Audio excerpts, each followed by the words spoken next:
no varal. Tem muitas pessoas que não têm o que vestir, né?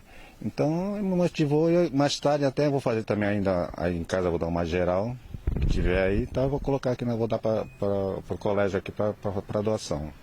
Cada um fizer um pouquinho, né? Poxa, aí todo mundo dorme tranquilo, fica quentinho.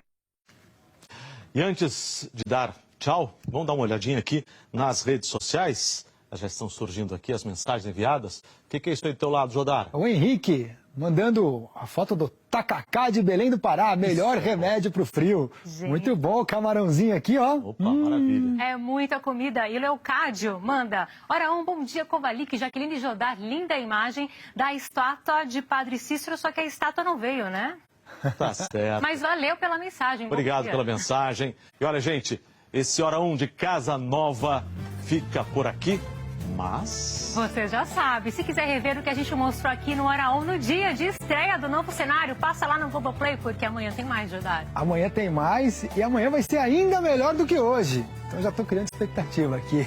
Bom dia para todo mundo. Essa é a ideia, trazer todas as informações para você, mas de um modo que o dia de hoje seja melhor do que o de ontem e que o dia de amanhã seja ainda melhor do que hoje. E a gente encerra com essa imagem. É do Recife? Sim. É do Recife. E Aracaju, para encerrar o jornal, né? Claro. Seu dia só começa. Até amanhã, gente. Que seja um dia iluminado.